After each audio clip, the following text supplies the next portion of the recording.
देख रहे हैं डार्क फाइल्स। तो चलिए बढ़ते हैं आज की इस कहानी की ओर। विक्रम हड़बड़ाकर उठ बैठा। उसका फोन लगातार बजते जा रहा था। अपने सेल फोन को जेब से निकालकर देखा तो निधि का कॉल आ रहा था। वो जल्दी से फोन ऑन करके बोला, हाँ निधि बोलो, सब ठीक तो है ना? यार मुझे दुख है कि मैं टाइम पर नहीं पहुंच पाया। मैं जल्दी जल्दी पहुंचने की कोशिश करता हूं। विक्रम इतना बोलकर जल्दी जल्दी उसने फोन रख दिया। अचानक उसके चेहरे पर पसीने की बूंदें चमकने लगी और वो परेशान होकर सुनसान खाली सड़क को देखने लगा। आसमान की तरफ देखा तो लगभग अंधेरा हो चला था। दूर दूर तक जंगल के अलावा उसे और कुछ भी नजर नहीं आ रहा था। सड़कें सुनसान थी। शायद घंटों से कोई भी गाड़ी नहीं गुजरी थी। विक्रम को याद आया वो किसी काम के सिलसिले में विजयनगर गया था और आज सुबह ही वहां से लौट रहा था। लंबी दूरी होने की वजह से बीच में करीब 10 बजे एक कैफे में रुका था। फिर वहां से कुछ नाश्ता वगैरह करके वहां से 10:30 बजे चला और सड़क पर आकर किसी गाड़ी का इंतजार करने लगा। वो दोपहर तक अपने गांव भवानीपुर पहुंचना चाहता था। सुबह में वो निधि को बता चुका था कि वो दोपहर 12 बजे तक घर पहुंच जाएगा, लेकिन सड़क पर किसी गाड़ी का नामो निशान नहीं था। सिर्फ ठंडी हवाएं चल रही थी, जिससे वहां का वातावरण और भी ज्यादा डरावना लग रहा था। उसके शरीर में एक झुरझुरी सी उठने लगी। वो सोचने लगा आज उसे कुछ ना कुछ अजीब होकर रहेगा। फिर वो सिर को झटकते हुए आगे बढ़ने लगा। मोबाइल पर लोकेशन सर्च किया तो यहाँ से भवानीपुर 17 किलोमीटर दूर बताया। करीब 15 मिनट चलने के बाद अचानक उसके कानों में दूर से किसी गाड़ी के चलने की आवाज आई। वो मुड़कर देखने लगा, लेकिन गाड़ी का दूर दूर तक कोई नामो निशान नहीं था। वो चौंका, फिर ये आवाज कैसी? अभी वो इसी उधेड़बुन में पड़ा था कि कुछ लोगों के जोर जोर से चीखने चिल्लाने की आवाजें आई। विक्रम फिर से पूरी तरह सतर्क होकर इधर उधर देखने लगा, लेकिन दूर दूर तक कोई नजर नहीं आ रहा था। किसी अनहोनी की आकांक्षा से वो कांप उठा। वो तेज तेज कदमों से चलने लगा। वो महसूस करने लगा जैसे कोई अदृश्य साया उसका पीछा कर रहा है। वो डर भरी आंखों से मुड़ मुड़ कर पीछे देखता और किसी को ना पाकर और भी तेज कदमों से चल पड़ता। पूरा शरीर पसीने से लथपथ हो चुका था। दिल जैसे बैठा जा रहा था और अचानक से उसे किसी के जोर जोर से ठहाका लगाने की आवाज सुनाई दी। वो डर भरी निगाहों से आवाज की ओर मुड़कर देखने लगा और जो दृश्य उसने देखा उसके होश उड़ गए। सड़क के दाहिने तरफ झाड़ीनुमा पेड़ थे जो जंगल का रूप ले चुके थे। सड़क से करीब 50 गज की दूरी पर एक खंडरनुमा पुराना सा मंदिर था। मंदिर के ठीक सामने एक चबूतरा शायद अपना अंतिम शहादत मना रहा था। इस जगह को शहर आते जाते विक्रम कई बार देख चुका था, लेकिन आज तो जो देखा उसके रोंगटे खड़े हो गए। चबूतरे पर एक लंबा सपाट साया जैसे हवा के साथ डोल रहा था। चेहरा विकृत और खून से सना हुआ। विक्रम के मुंह से चीख निकल गई और वो वहां से दौड़ लगा दिया। कहाँ जा रहा है, किस ओर जा रहा है, उसे कोई होश नहीं था। उसे सिर्फ इस पिशाच से अपना छुटकारा दिलवाना था। इस खूनी शैतान से बचना है। वो काफी थक चुका था, लेकिन जान की मोह और प्रेत का भय उसके कदमों को जबरन घसीटे जा रहा था। अचानक वो एक विशाल चट्टान से जा टकराया और जमीन पर गिर पड़ा। अंकल जी, तबीयत कैसी है अब? विक्रम चौंक कर पीछे देखने लगा। एक 5-6 साल की लड़की उसकी तरफ बढ़ रही थी। विक्रम हैरान परेशान होकर चौंकते हुए इधर उधर देखने लगा। वो पिशाच? डरिए मत अंकल, मैं पास के गांव में रहती हूँ। हम अपने दोस्तों के साथ मंदिर में खेल रहे थे, तभी आपकी चीख सुनाई दी। पास आकर देखा तो आप इस पत्थर से टकराकर बेहोश पड़े हुए थे। मैंने आपके चेहरे पर पानी का पुचकारा मारा, लेकिन फिर भी आप नहीं उठे। सिर से खून बह रहा था। मैंने अपना रुमाल से पट्टी बांध दिया। अब कैसा लग रहा है? वो लड़की बहुत ही मासूमियत से बोल रही थी और विक्रम सुन रहा था। वो अपना हाथ अपने सिर की तरफ टटोलने लगा। तब उसे एहसास हुआ कि सिर में हल्का दर्द हो रहा है। उसके मुंह से बोल नहीं फूट रहे थे। वो तुरंत इधर उधर देखने लगा, फिर डरी हुई आवाज में डर कर बोला, तुम अकेली हो? नहीं, मेरे साथ मेरे दोस्त भी हैं। वो सब मंदिर के पीछे खेल रहे हैं। वो पिशाच? विक्रम खौफनुमा आवाज में उस लड़की से बोला। इस पर वो लड़की खिलखिलाते हुए हंसने लगी। अरे अंकल, आप डर गए? वो तो लकड़ी का पुतला है, सफ़ेद कपड़े पहने। हम सब ने उसे पिशाच बना दिया, चेहरे पर लाल रंग पोत दिया। आप भी क्या अंकल, आज के ज़माने में भूत प्रेत पर विश्वास करते हैं? फिर वो आवाज़ कैसा था? लड़की फिर हंसी और बोली, वो तो सायरन की आवाज़ थी। विक्रम को अपने आप पर हंसी आने लगी। उस लड़की ने उसे सहारा देकर उठाया। विक्रम ने उसे धन्यवाद कहा और वो वापस जाने के लिए आगे की तरफ मुड़ा। अभी उसने आगे जाने को अपना कदम उठाया ही था कि तभी वो वापस से पीछे मुड़ते हुए बोला, वैसे तुम रहती। मगर अब वहां कोई लड़की नहीं थी। वहां कोई इंसान तो क्या, इंसान की कोई जात भी नहीं थी। विक्रम को कुछ समझ में नहीं आया कि आखिर इतनी जल्दी वो लड़की गई तो गई कहां। उस लड़की के मुताबिक वो लोग उस मंदिर के पीछे खेल रहे होंगे। विक्रम दौड़ता हुआ उस मंदिर की तरफ गया, मगर उस मंदिर के पीछे कहीं कोई नहीं था और ना ही वहां अब कोई पुतला था। विक्रम को आज तक ये समझ नहीं आया कि आखिर उस रात उसके साथ हुआ क्या। तो दोस्तों, ये थी विक्रम जी की भेजी गई कहानी। अगर आपको ये कहानी पसंद आई हो तो वीडियो को लाइक कर लें। तो चलिए बढ़ते हैं आज की दूसरी कहानी की ओर। हर इंसान को किसी न किसी चीज का शौक जरूर होता है। एक वक्त पर मुझे भी था मछली पकड़ने का। ये मेरा वो शौक था जिसे मैं हर रोज पूरा करता था अपने एक दोस्त जतिन के साथ।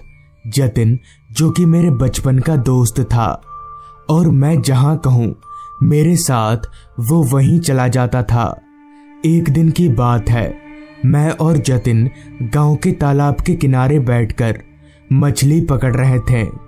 पिछले कुछ दिनों से पता नहीं क्यों मगर गांव के तालाब में मछलियां नहीं मिल रही थी।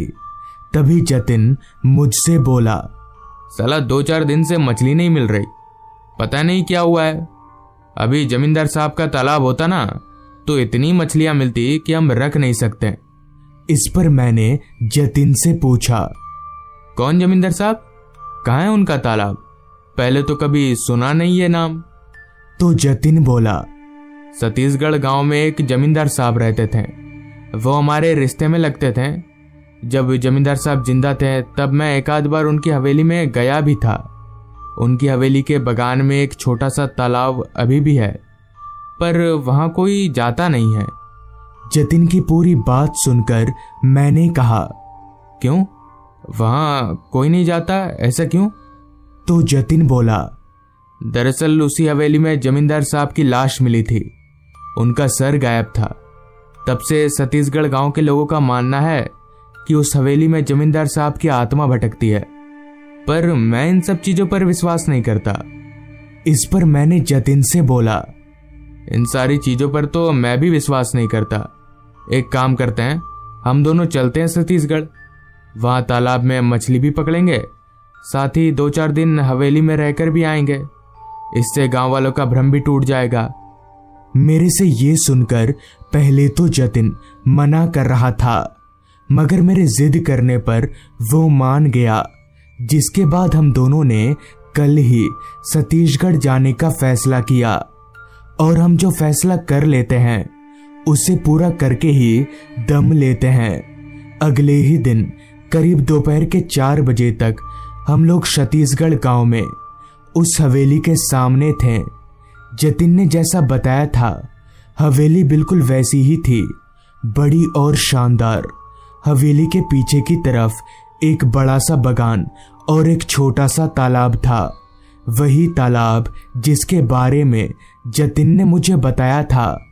हवेली के अंदर अभी भी सब कुछ एकदम नया जैसा था। बड़े बड़े राजा महाराजा की तस्वीरें जगह जगह पर लगी हुई थी।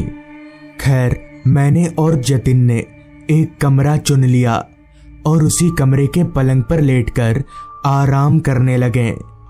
और हाँ, एक बात तो मैं बताना ही भूल गया, उस हवेली के आसपास एक भी घर नहीं था, सिर्फ खुला मैदान और जंगल। अब तक शाम हो चुकी थी और हमने बहुत आराम कर लिया था। तभी जतिन बोला, चाय पिएगा? तो मैंने बोला, हाँ, पर कैसे? यहाँ कहाँ मिलेगा सामान? तो जतिन बोला, वो सब की चिंता तू मत कर, मैं सारा सामान लेकर आया हूँ। रुक, मैं अभी किचन से चाय बना कर लाता हूँ। और इतना बोलकर जतिन नीचे किचन में चला गया। हम लोग दूसरी मंजिल पर थे, लिहाजा मैं पलंग पर से उठा और कमरे की बालकनी में आ गया ताकि थोड़ी फ्रेश हवा मिल सके। शाम के उस हल्के अंधेरे में आसपास सब कुछ धुंधला धुंधला सा दिख रहा था। हालांकि आसपास कोई घर तो नहीं था, मगर हवेली से कुछ ही दूरी पर एक छोटा सा मंदिर था। अभी मैं बालकनी पर खड़े खड़े इधर उधर देख ही रहा था कि तभी हवेली के बाहर से मुझे 2-4 लोग जाते हुए दिखे। उनकी पोशाक से वो मंदिर के पुजारी मालूम पड़ रहे थे। चलते चलते वो लोग जब हवेली के मेन दरवाजे के पास से गुजर रहे थे, तभी उनमें से एक पुजारी की नजर मुझ पर पड़ी और वो पुजारी चलते चलते एकदम से रुक गया और मुझसे बोला, आप कौन? इस हवेली में क्या कर रहे हैं? तो मैंने बोला, जी मैं जमींदार साहब का रिश्तेदार हूँ, यहाँ 2-4 दिन रहने आया हूँ। इस पर वो पुजारी हैरान होते हुए बोला, रिश्तेदार इस घर में? ठीक है, कोई बात नहीं, मंदिर खुला ही रहता है रात भर। इतना बोलकर वो तीनों वहां से चले गए। मुझे बहुत अजीब लगा कि आखिर उस पुजारी ने ऐसा क्यों कहा, पर शायद अगर मैं उस पुजारी की बात समझ जाता तो उसी रात मेरे साथ उतना बुरा नहीं होता। खैर, थोड़ी ही देर में जतिन चाय लेकर आया। हमने चाय पिया और आपस में गप्पे लड़ाने लगे। तभी जतिन बोला, अब तो रात हो गई है, तो कल रखते हैं मछली पकड़ने का। इस पर मैंने कहा, हाँ ठीक है, कल ही रखते हैं, पर रात के खाने का क्या होगा? तो जतिन बोला, बगान के पीछे कुछ सब्जी वगैरह लगे होंगे, आज रात तो उसी से काम चल जाएगा, कल फिर देखते हैं। जतिन की बात पर हामी भरते हुए मैंने कहा, तुझे आता भी है खाना बनाना? कहीं नमक की जगह चीनी तो नहीं डाल देगा? तो जतिन बोला, तू आज उंगलियां चाटता रह जाएगा। जिस पर मैंने कहा, अच्छा ठीक है, फिर बना देखते हैं। जिसके बाद जतिन खाना बनाने चला गया और मैं वापस से बालकनी पर जाकर खड़ा हो गया। बाहर अब पूरी तरह से अंधेरा छा चुका था और खामोशी ने उस पूरे इलाके को अपने गिरफ्त में ले लिया था। इस तरह का सन्नाटा और खामोशी मैं अपनी जिंदगी में पहली और आखिरी बार देख रहा था और कहीं ना कहीं मन को सुकून भी मिल रहा था। तब रात के 8 बज रहे थे। तभी मैंने मन ही मन में अपने आप से कहा, कहाँ है भूत? अभी तक तो कोई नहीं दिखा। फालतू में गांव वाले डरते हैं। अभी मैंने इतना कहा ही था कि तभी नीचे से जतिन के चीखने की आवाज मेरे कानों में आई। आवाज सुनकर मैं एकदम से चौंक गया और भागते हुए जतिन के पास जाने लगा। भागकर मैं सीधे किचन रूम में घुसा तो पाया कि जतिन जमीन पर पड़ा हुआ है और किचन की खिड़की से बाहर यानी बगान की तरफ देखकर मुझे कुछ दिखाने की कोशिश कर रहा है। जतिन का इशारा समझकर मैंने जब उस खिड़की की तरफ देखा तो वहां कोई नहीं था। मैंने जतिन को सहारा देकर उठाया और पूछा, क्या हुआ? चीखा क्यों तू? और ऐसे डर क्यों रहा है? इस पर जतिन ने कांपती हुई आवाज में कहा, उधर बगान में कोई था, उसका सर नहीं था। इस पर मैंने बोला, अबे तुझे कोई वहम हुआ है, ये सब कुछ नहीं होता, पागल। इस पर जतिन बोला, भाई मैं मजाक नहीं कर रहा, मैंने सच में देखा था।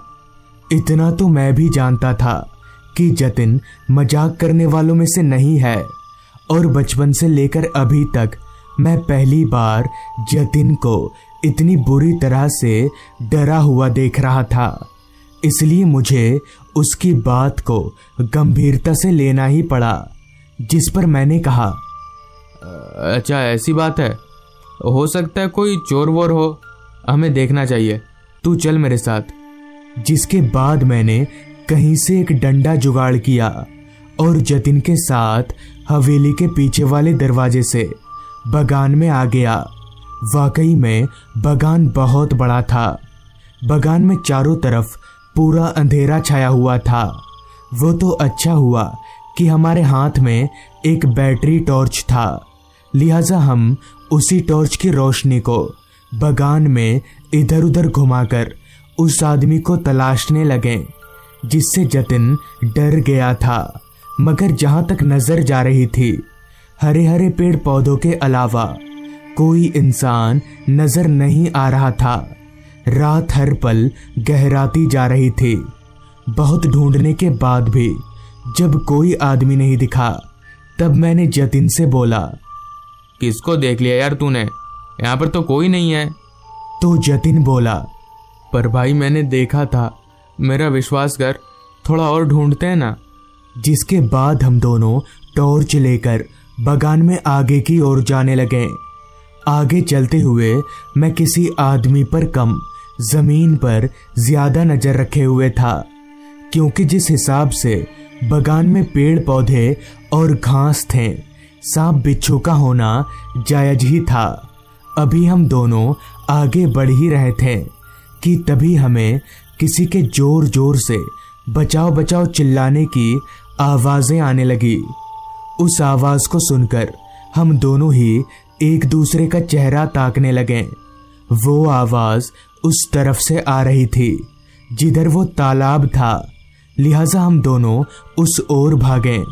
उस तालाब के पास पहुंचकर हमने देखा कि एक आदमी पानी में डूब रहा है और लगभग डूब ही चुका है, क्योंकि उस आदमी के सिर्फ 2 हाथ ही दिख रहे थे। ये देखने के बाद मैंने बिना कुछ सोचे समझे पानी में उतरने लगा। लगभग कमर तक पानी में उतरने के बाद मैंने अपनी लाठी को उस आदमी के हाथों की तरफ बढ़ाया तो उस आदमी ने लपककर मेरी लाठी पकड़ ली। मगर ये क्या, खुद पानी से बाहर निकलने की जगह उल्टा वो आदमी मुझे पानी में खींचने लगा। मैंने जैसे तैसे खुद को संभाला। इतने में ही जतिन भी मुझे पीछे से खींचने लगा और जैसे तैसे खींचकर हमने उस आदमी को गहरे पानी से कम गहरे पानी में लाया। तब जाकर हमें उस आदमी का शरीर दिखा तो उसका बदन देखकर मेरी चीख निकल गई। उस आदमी का हाथ पैर पेट सब कुछ था, बस उसका सर नहीं था। और वो सिरकटा आदमी पानी से निकलकर हमारी ओर बढ़ रहा था। तभी जतिन ने मुझे पानी से खींचकर बाहर निकाला और हम गिरते पड़ते मंदिर की ओर भागे। पूरी रात हमने जैसे तैसे उस मंदिर में ही कटाई और सुबह होते ही वो घर और गांव छोड़ दिया। पर उस रात की घटना याद करने पर आज भी मेरी रूह कांप जाती है। तो दोस्तों, ये थी आज की कहानी। अगर आपको ये कहानी अच्छी लगी हो तो चैनल को जरूर सब्सक्राइब कर लें। तो मैं आपका दोस्त आर्यन जल्द ही मिलूंगा आपसे ऐसी ही एक कहानी के साथ।